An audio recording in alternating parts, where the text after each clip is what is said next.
एठी पथ मध्य प्रस्तुत एवं गढ़िया रथ मध्य धीरे धीरे हेउची प्रस्तुत। महाप्रभुंकर जो 3 गोटी रथ हुए विश्व प्रसिद्ध रथ यात्रा आप जानिथिबे ए रथ यात्रा वर्तमान 60% कार्य शेष होगा बसिलानी कारण 4 नाहाका उठी सारलानी। जेमती गोटे घर बनैबा पई हमकु 4टी पिलर रो आवश्यकता थाए मुख्य पिलर से भली भाव रे विभिन्न रथ जो 3 गोटी रथ रहिछि एदिरे प्रथमे अक्ष सहित चक्र संजीकरण हला एवं परवर्ती समय रे 4 नाहाका उठी सारलानी जहाकु नै महाराणा सेवक एवं भोई सेवक मध्य विशेष उत्साह एवं तापरे मध्य अनेक भक्त श्रद्धालुओं मध्य विशेष उत्साह जे केबे आसीबे चतुर्धा मूर्ति बड़दाण्ड को एवं रथारूढ़ हेबे एवं घड़घड़ घड़घड़ नादरे प्रकम्पित हबो ए बड़दाण्ड एवं महाप्रभु सिंहद्वार रु तांकर रथ यात्रा आरंभ करी पहुंचीबे गुंडीचा घर सम्मुखरे।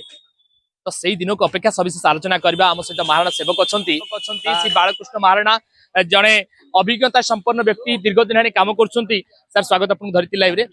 रथ काम आमे देखिछु प्रति वर्ष आपन आसंती एठारे जड़ित होंती विभिन्न समय विभिन्न कार्य करछंती वर्तमान अधा रथ कार्य सरीबा को बसिलानी कहिले अत्युक्त हेबो नाही। देखो प्रथम पर्याय रे हमरो रथर चक्क अक्ष कार्य सरला परे ताको संजय करा हला मुख्यतः मूलदुआ कार्य गुडी को विशेष गुरुत्व देथु आमे रथर संपूर्ण भार चक्क अक्ष ऊपर पड़ी थाए। तो यार चक्क अक्ष संजय करा हला परे यार हमर दंडा कार्यटी चले दंडा 9टी दंडा हमर वस्त्र सरला परे ताकू गुज जलयंत्र कुड़ुका इसु लगाई निराड़ी इसु लगाई ताकू रखा जाए और आग पछ जो 2टी पोलो गळ छंडा जाए प्रथमे 4टी नाहाका जोटा मेन मुख्य पिलर रथर ताकू लगा जाए तापर 6टी काठ सकेट रखी देला परे ता पार्श्व आउरी 14टी नाहाका बुला जाए और ता ऊपर 3टी भूई ता ऊपर 13 परस्त पटोल ता ऊपर कलश एभली तापर जो कार्य गुड़ी अच्छे से संपन्न कराए बर्तमान देखा बोले प्राय 60 भाग कार्य आम सरला आउ जो 40 भाग कार्य अच्छे प्रति अग्रसर होचु। प्रथमे ये कार्य सरला सब गहल गुड़िक छंदा जाऊँगी कारण प्रत्येक रथर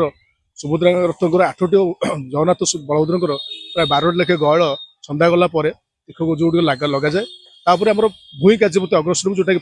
4 नाहाका प्रथम गोटे घर तापर द्वितीय भूई तृतीय भूई ये कार्य संपन्न करूँ। आप सविशेष तथ्य शुणुते दर्शक बंधु आपन कही रखा चाहबू आप जानिथिबे जेमती गोटे घर तैयारी कला बेले जेमती 4 गोटी पिलर आवश्यकता रही है सेमती महाप्रभु रथ जो निर्माण करा जाए तादर मुख्य पिलर बा जहाकू 4 नाहाका कहा जाए से 4 गोटी हूँ मुख्य पिलर जहाकू आधार करी चतुर्पार्श्व अन्य गुड़िक नाहाका मध्य दिया जाए एवं परे परे भूई कार्यक्रम आरंभ हो जाए एवं जो भाव में महाराणा सेवक प्रतिक्रिया रखिले कि पाखापाखि 60% भाग शेष कारण रथ गढ़िया जहाँ आवश्यक चक सहित अक्षर संजीकरण सरी रथ को संपूर्ण गोटे फ्रेम रो डिजाइनिंग करबा परे ताकू मध्य संपूर्ण भाव में रथ प्रस्तुत हो सारी केवल ऊपर पार्श्व जो कार्यक्रम रही ताकू निर्माण करने लगी पड़ी तत्परतार सहित महाराणा सेवक माने। तेबे आउ दिन केईटा को अपेक्षा महाप्रभुंकर नंदीघोष तालध्वज एवं दर्पदलन बा देवदलन रथ गड़ब एवं चतुर्धा मूर्ति यही रथ यात्रा करी अनेक लक्ष लक्ष भक्त श्रद्धालु को दर्शन देवे।